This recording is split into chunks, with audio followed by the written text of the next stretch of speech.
Marx no solamente es relevante hoy en día, sino que ofrece, por medio de la teoría del valor-trabajo desarrollada en los 3 tomos del Capital, la mejor comprensión teórica del funcionamiento del modo de producción capitalista. En efecto, partiendo de la distinción entre valor de uso y valor de cambio, la definición de una mercancía, la diferenciación entre trabajo útil, creador de valores de uso, y del trabajo indiferenciado abstractamente humano como la sustancia generadora del valor, explicando la relación directamente proporcional entre la magnitud del valor y el tiempo social necesario de producción, y la relación inversamente proporcional entre la fuerza productiva del trabajo y la magnitud del valor, de tal modo que a mayor fuerza productiva del trabajo se reduce el tiempo social necesario de producción y por lo tanto disminuye la magnitud del valor, de ese valor que es capital en circulación y que luego se transforma en precio.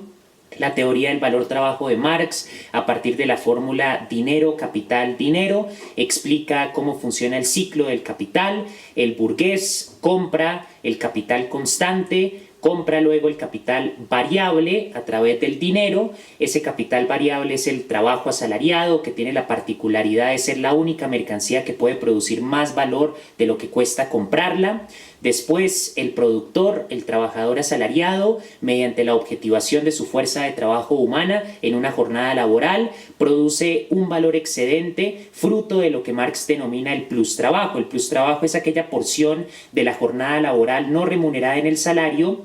pero en la cual el productor sigue trabajando y genera un plusvalor que puede ser absoluto o relativo, la plusvalía absoluta o la plusvalía relativa, y que constituye la primera fuente de ganancia oculta bajo el fetichismo de la mercancía, que le permite al capitalista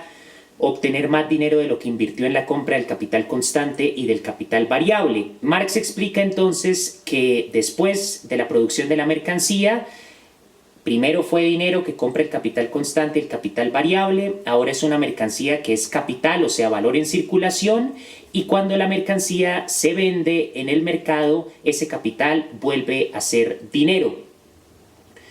Marx calcula que el precio total de una mercancía es igual al valor del capital constante, es decir, el valor que proporcionan las máquinas a la mercancía, el valor fruto del trabajo asalariado, es decir, el capital variable, más la plusvalía que genera el productor en el plus trabajo, que es la porción del trabajo que no se le paga al obrero, pero que enriquece al capitalista y es la fuente de explotación inmanente al proceso de producción del capital. Marx calcula cómo se puede determinar el porcentaje de esa plusvalía comparando el trabajo necesario con el trabajo del plus trabajo, que es de donde proviene el valor excedente. Asimismo,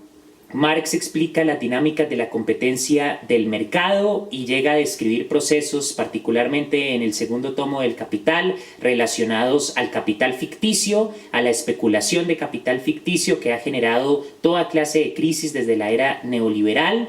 y el papel del capital financiero en el modo de producción capitalista. Marx describe 2 procesos importantes. El primero es la acumulación originaria de capital, que es un proceso histórico, y el segundo es el proceso de centralización del capital, en donde Marx explica cuál es el papel del crédito, del capital financiero,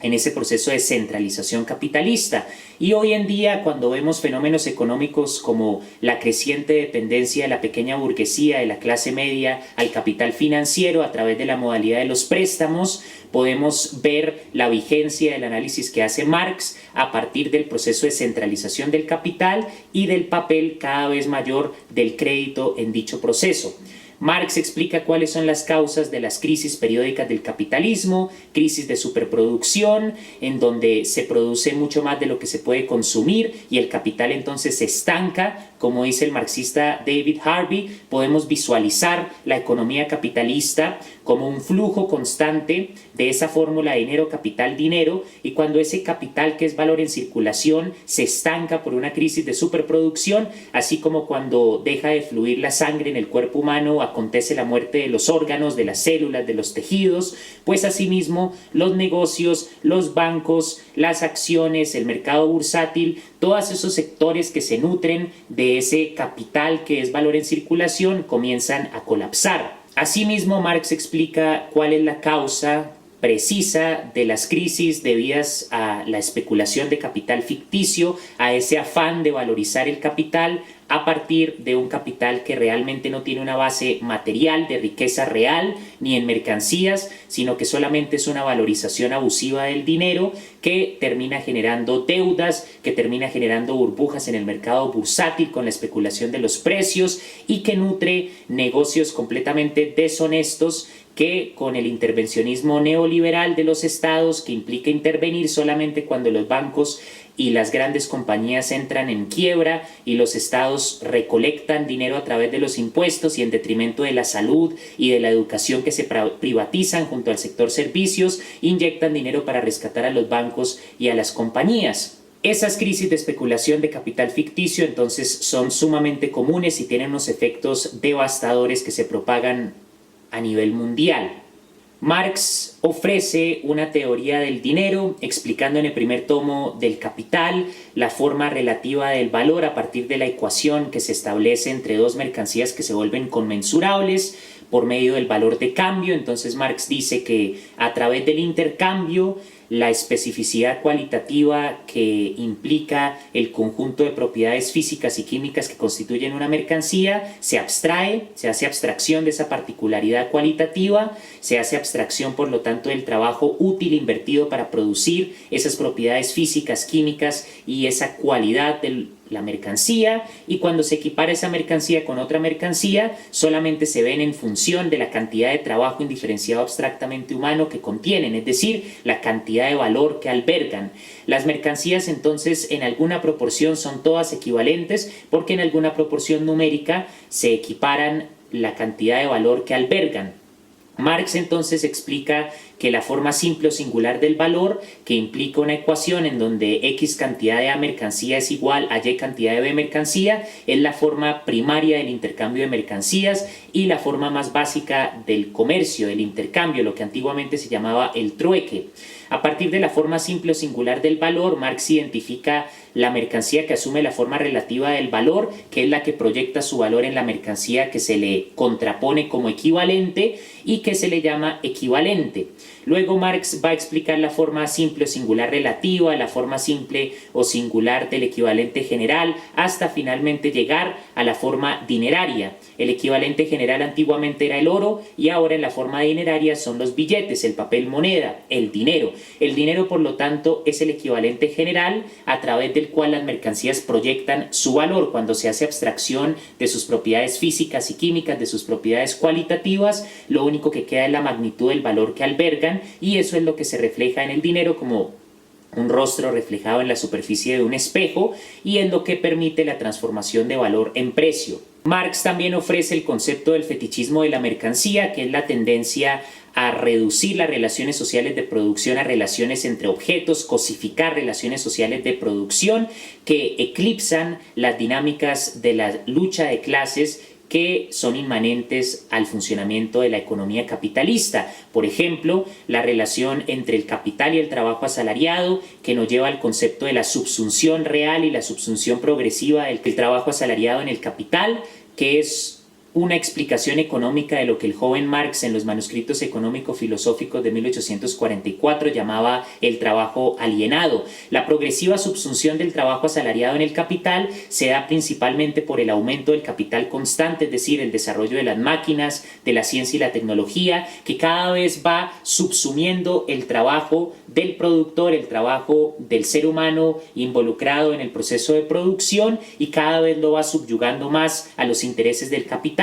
a tal punto que se da la ilusión de que la riqueza proviene del capital constante y no del trabajo humano. Y finalmente Marx desarrolla una teoría de la renta en el tercer tomo del Capital, donde examina la renta diferencial, la renta absoluta,